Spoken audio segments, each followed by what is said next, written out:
Shalom Bapak Ibu Saudara yang dikasihi Tuhan, bertemu kembali dengan saya Pendeta Stefanus Gunawan Agustinus.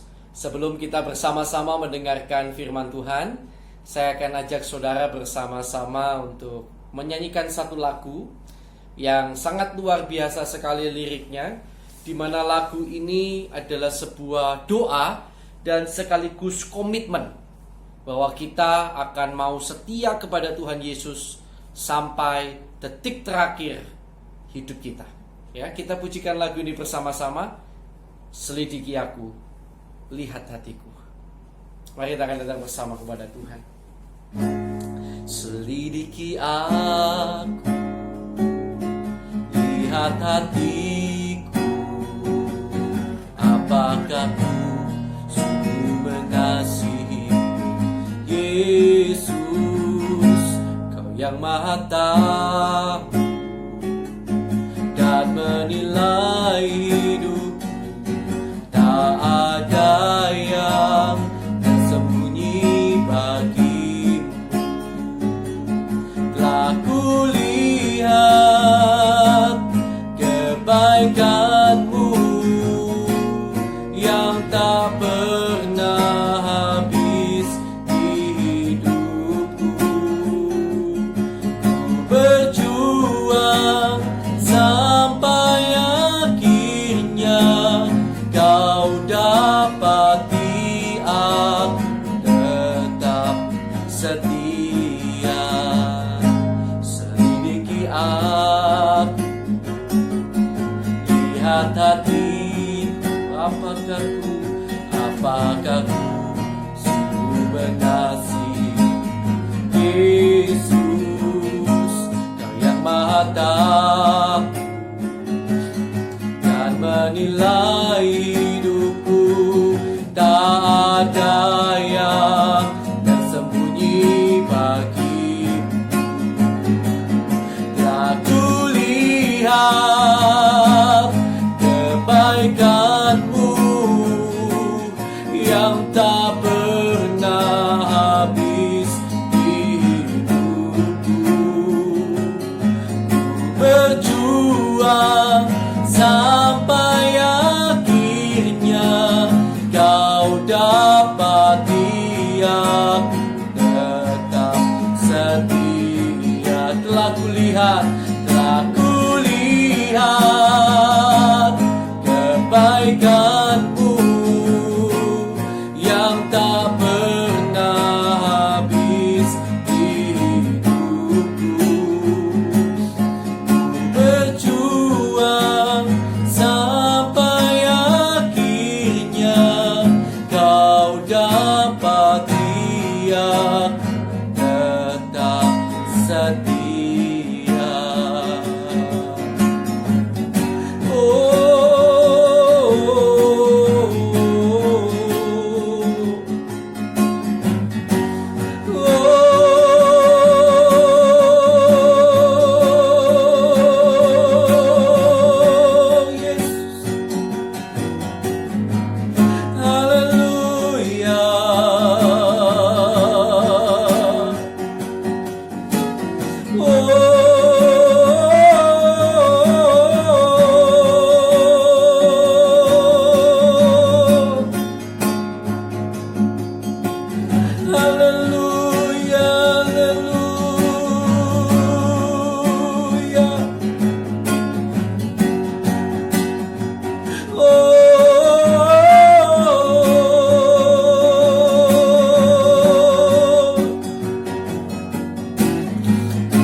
Terima kasih Tuhan.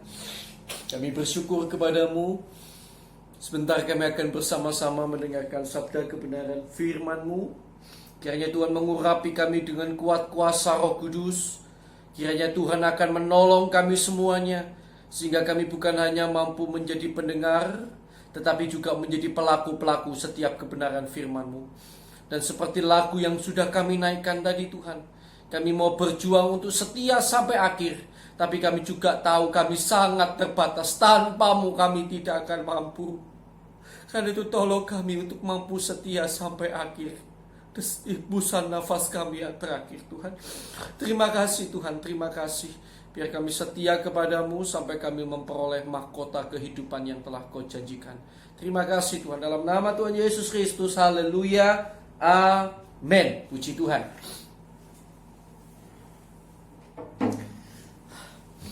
Bapak Ibu Saudara yang dikasihi Tuhan, kemarin kita sudah belajar tentang jemaat Efesus ya.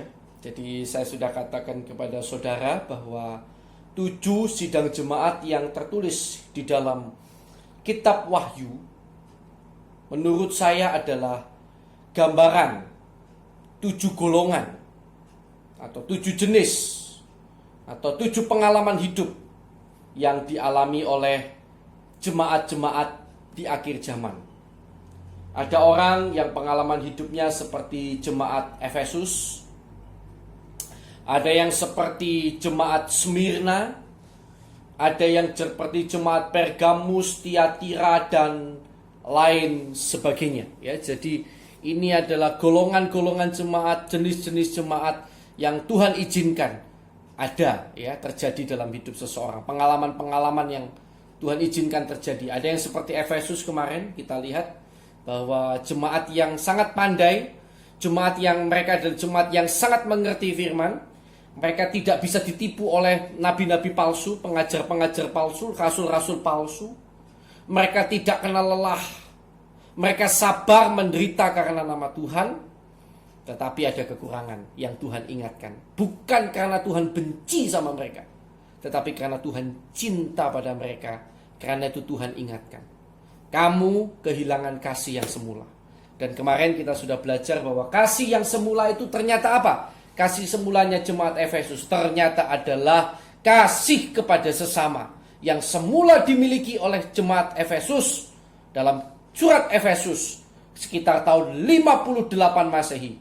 Kurang lebih kemudian 30-40 tahun kemudian, pada waktu Rasul Yohanes mendapat penglihatan di Pulau Patmos, jemaat ini sudah berubah. Kalau sebelumnya dipuji karena iman dan kasih terhadap semua orang kudus, 30-40 tahun kemudian pujian tentang kasih terhadap semua orang kudus itu sudah tidak ada lagi dalam jemaat di Efesus. Dan itulah yang tampaknya dimaksud kehilangan kasih yang semula. Mungkin ada termasuk orang-orang yang seperti itu. Saya berdoa saudara akan menerima kebenaran firman ini dan berubah ya, kembali memiliki kasih terhadap sesama. Dan hari ini saya akan ajak saudara melihat tentang jemaat yang kedua ya. Mungkin juga ada di antara saudara yang termasuk golongan ini. Semoga ini menjadi berkat dan kekuatan bagi saudara.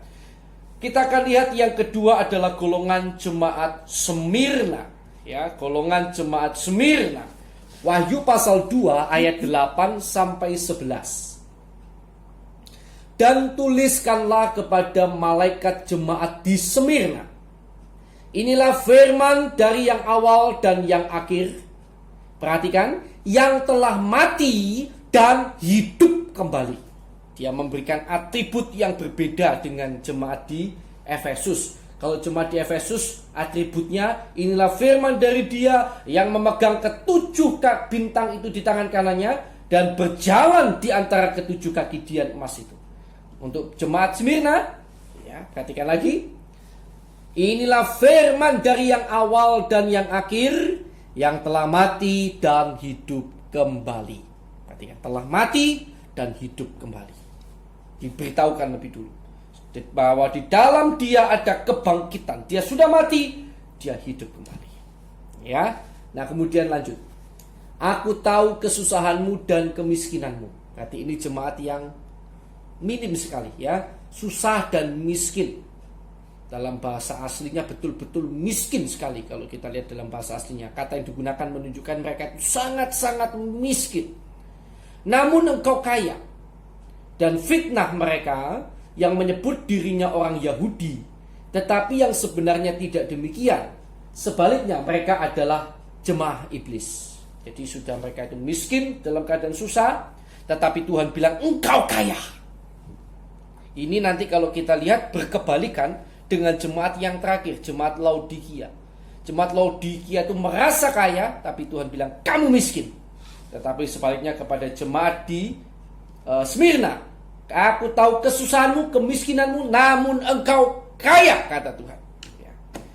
Dan selain mereka miskin, mereka susah, mereka difitnah oleh orang-orang Yahudi yang disebut oleh Tuhan sebagai jemaah iblis. Suatu sebutan yang sangat keras sekali, ya, karena fitnahan mereka.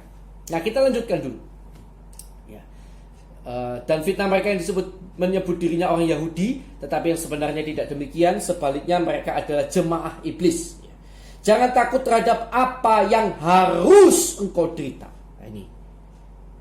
Perhatikan kata harus engkau derita.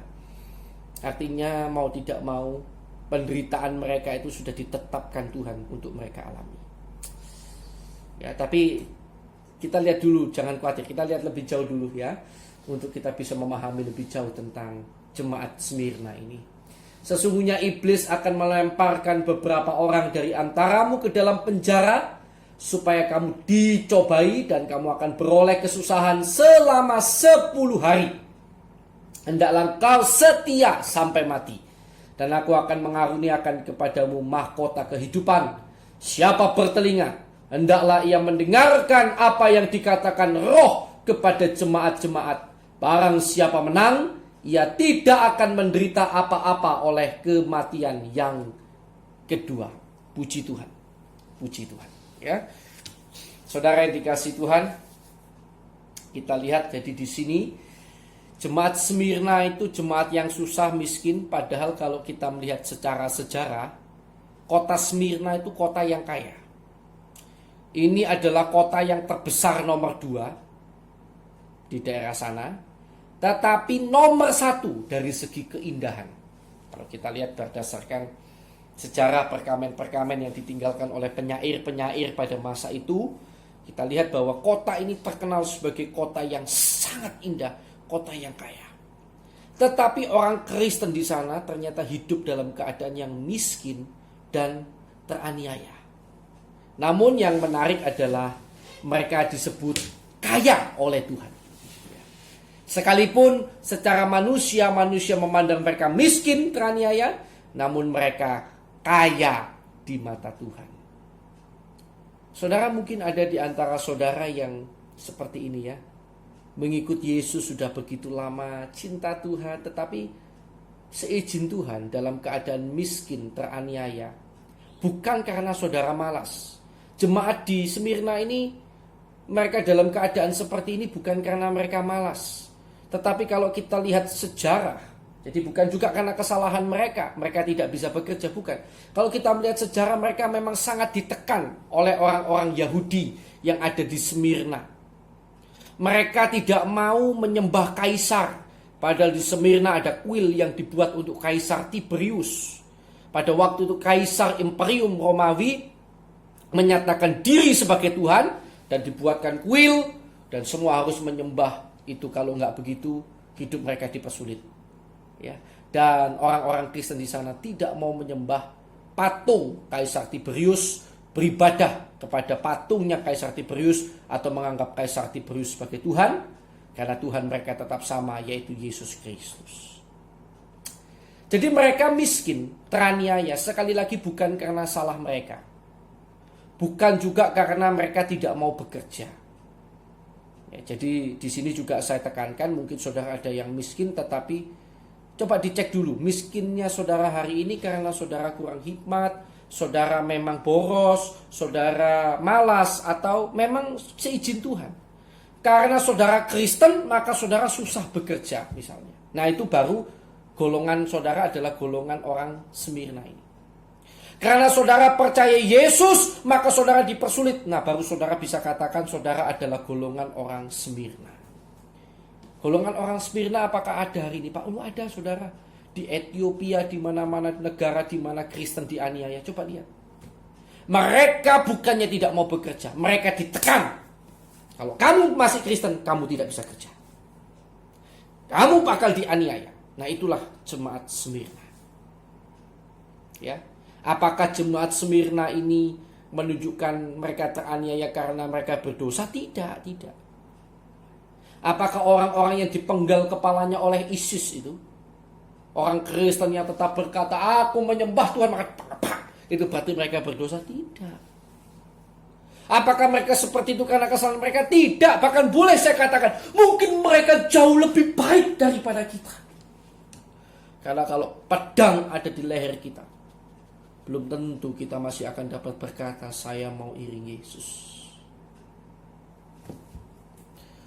Atau mungkin kita masih bisa begitu, tapi bagaimana ketika lihat saudara kita dengan pedang, atau istri, suami kita, anak kita dengan pedang di atas, di pinggir lehernya sambil berkata, kalau kamu gak sangkal anakmu mati, ini pasanganmu mati.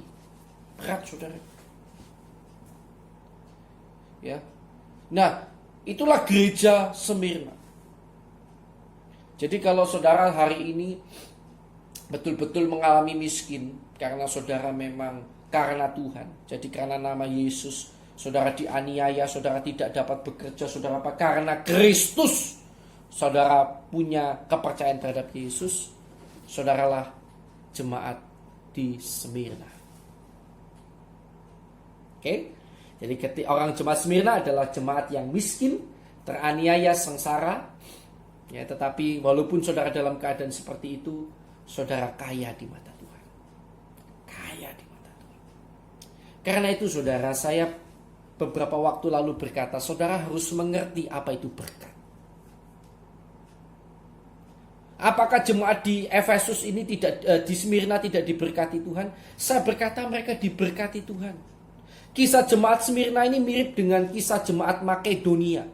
2 Korintus pasal yang ke-8. Ya, coba kita akan lihat 2 Korintus pasal yang ke-8 ayat yang pertama sampai ayat yang ke-5. Mirip.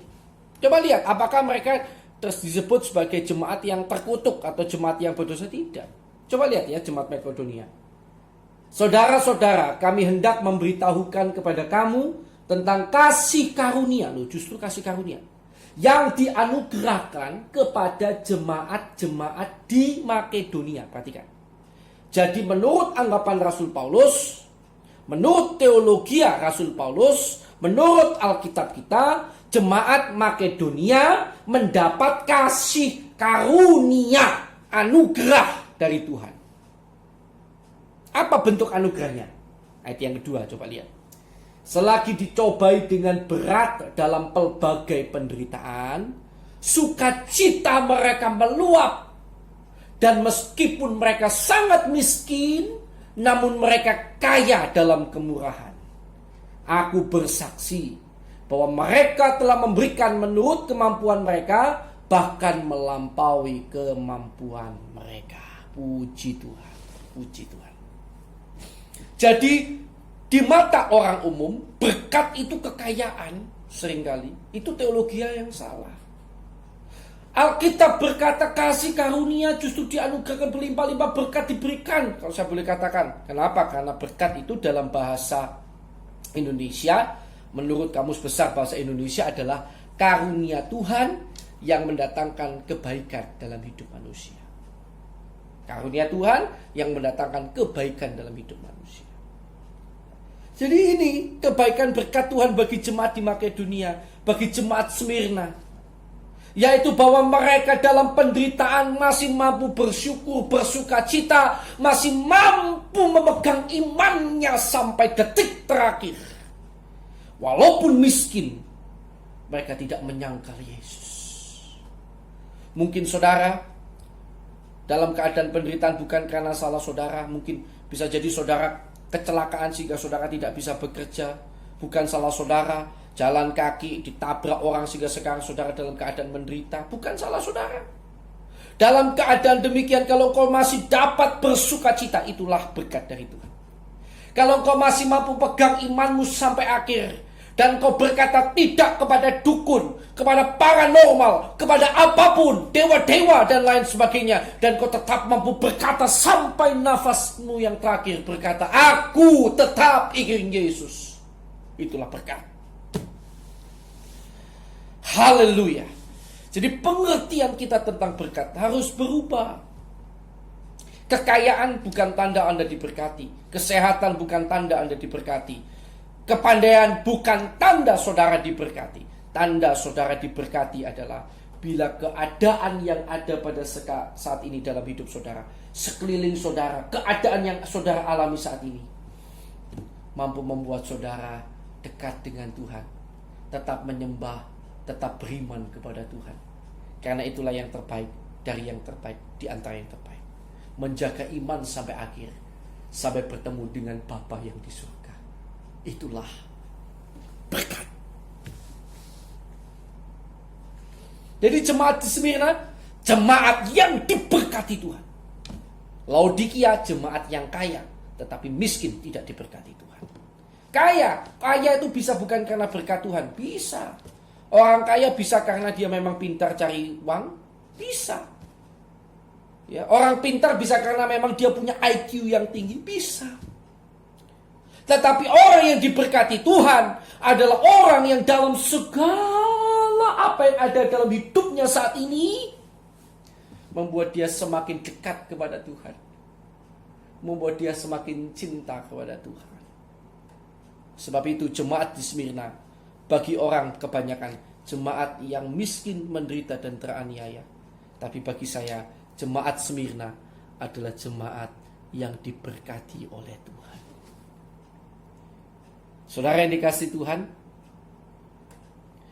mungkin ada di antara saudara yang mengalami posisi seperti jemaat Smyrna sekarang. Saudara mungkin seorang ibu yang ditinggalkan suami begitu saja dan tidak ada jalan pelarian kemanapun. Saudara tidak bisa berusaha apapun dan dalam keadaan yang susah saat ini.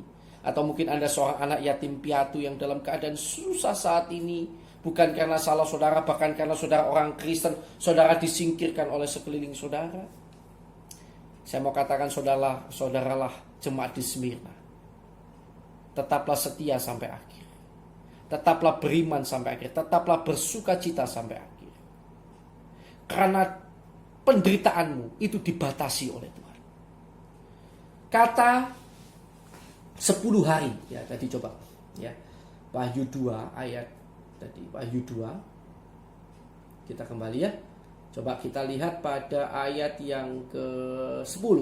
Jangan takut terhadap apa yang harus engkau derita. Sesungguhnya iblis akan melemparkan beberapa orang dari antaramu ke dalam penjara, supaya kamu dicobai dan kamu akan beroleh kesusahan selama 10 hari.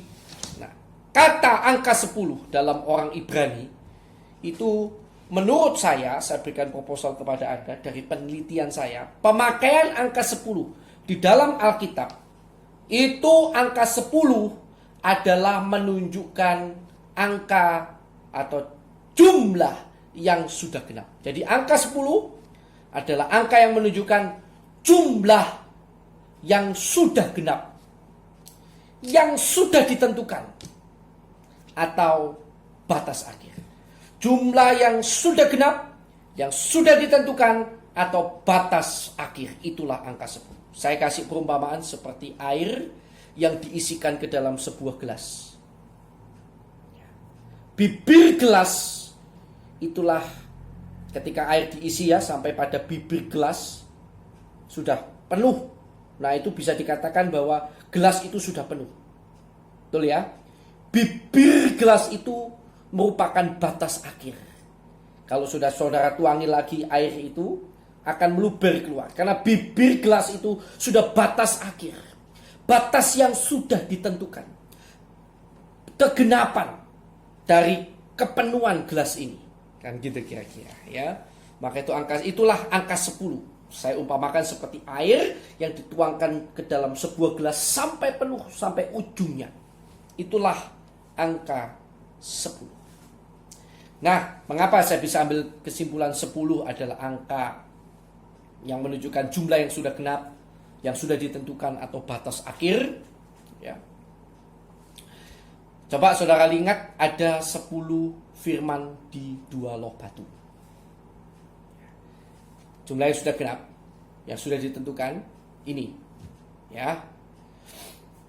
10 kali upah Yakub dirubah oleh Laban sebelum akhirnya Yakub berkata, sudah cukup, saya mau balik ke rumah ayah saya. Kejadian 31 ayat 7. 10 kali bangsa Israel mencobai Tuhan. Sejak dari Mesir keluar, ya, melihat mujizat Tuhan, 10 kali mencobai Tuhan. Kemudian Tuhan berkata, tidak masuk. Udah, binasakan aja, ya. Bilangan 14 ayat 22. Coba kita lihat aja lah salah satu ayatnya, ya, supaya kita jelas. Bilangan 14 ayat 22. Oke. Jadi saya tunjukkan bahwa angka 10 itu adalah angka yang menunjukkan kegenapan, ya, jumlah yang genap, jumlah yang ditentukan, ya, batas akhir, ya, atau batas akhir. Oke. Bilangan 14 ayat 22 sampai 23. Semua orang yang telah melihat kemuliaanku dan tanda-tanda mujizat yang kuperbuat di Mesir dan di padang gurun. Oh ya, ada 10 tulah di tanah Mesir juga, jangan lupa, ya.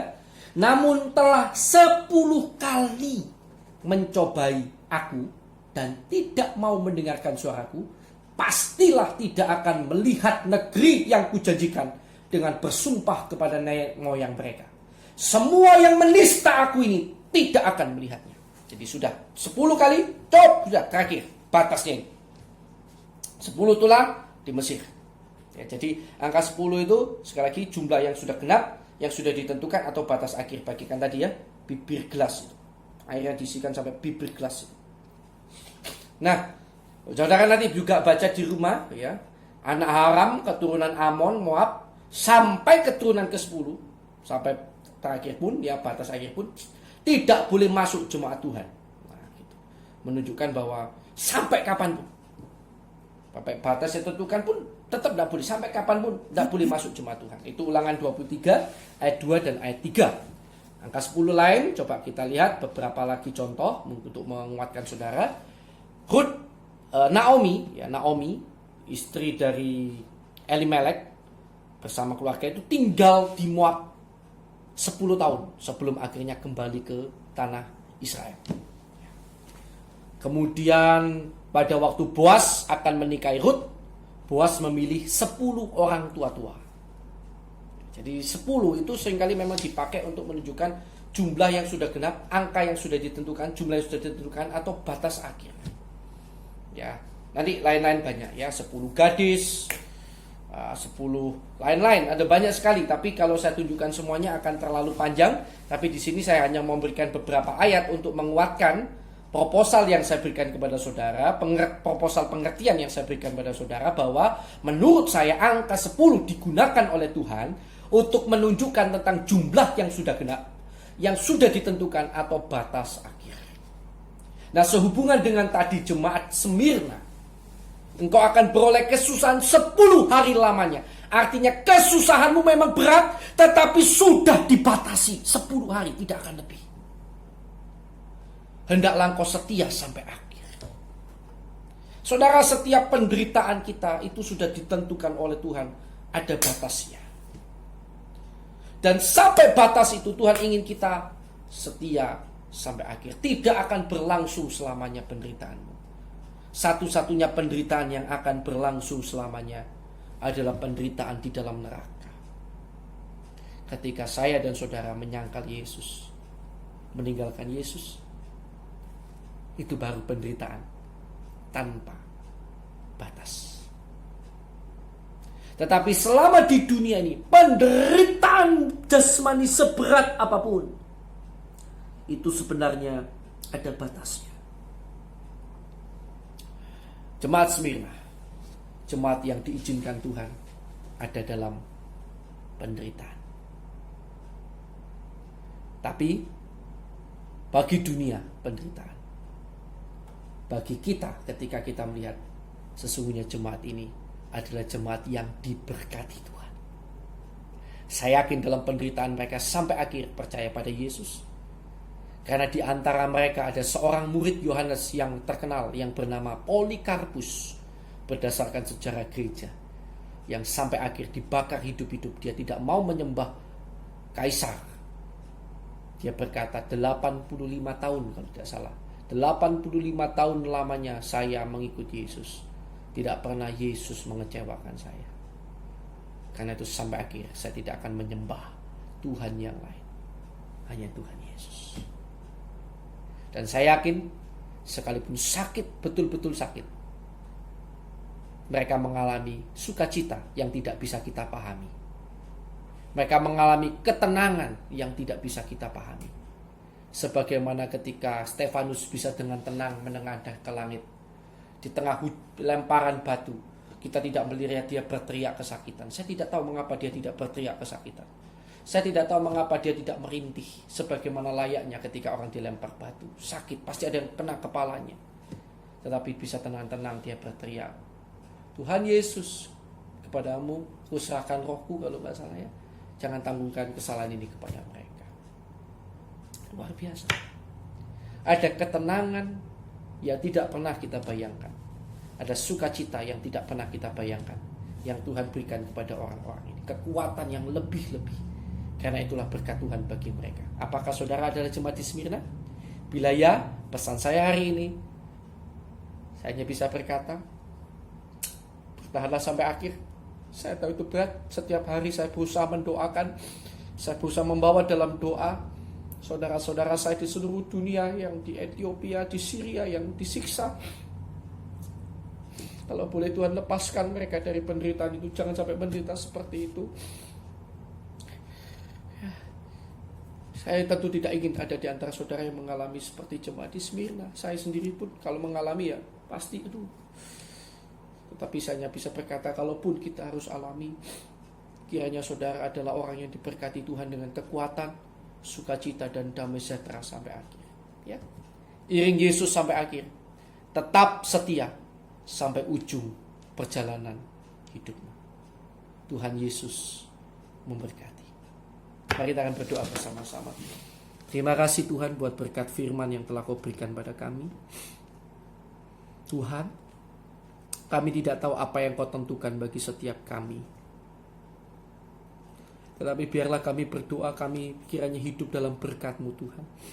Kiranya dalam segala apapun keadaan yang ada pada kami, baik kami sekarang dalam keadaan kaya, miskin, teraniaya, ataupun dalam keadaan pandai dan penuh sukacita, dalam keadaan apapun, kami berdoa biarlah kami tetap menjadi orang yang diberkati oleh Tuhan, yaitu orang-orang yang bisa tetap dekat Tuhan, mencari Tuhan dalam segala kondisi.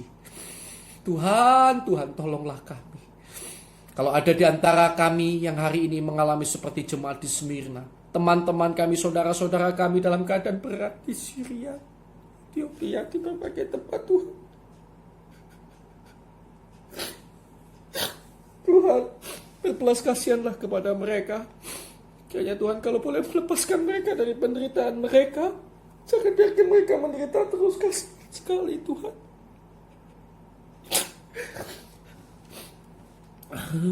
Pikirannya Tuhan juga berikan kekuatan iman kepada mereka. Tuhan kiranya menolong setiap umat-Mu yang dalam keadaan penderitaan. Kami tetap memohonkan pertolongan-Mu. Dan bila memang terpaksa harus dijalani, bukan terpaksa ya Tuhan, memang harus dijalani karena sudah ketetapan-Mu, dan kami tidak bisa merubah karena kami hanyalah tanah liat di tangan penjunan. Kiranya Tuhan berikan kekuatan pada kami semuanya yang mengalami, siapapun yang mengalami, siapapun yang Kau tentukan untuk mengalami, kiranya diberikan kekuatan untuk setia sampai akhir.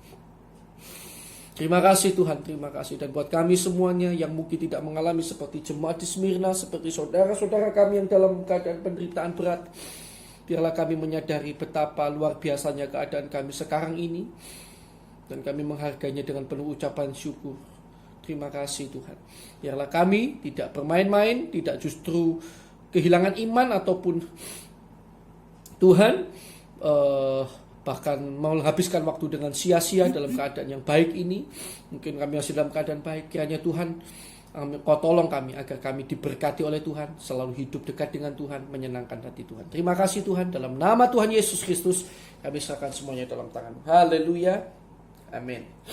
Tuhan Yesus memberkati saudara.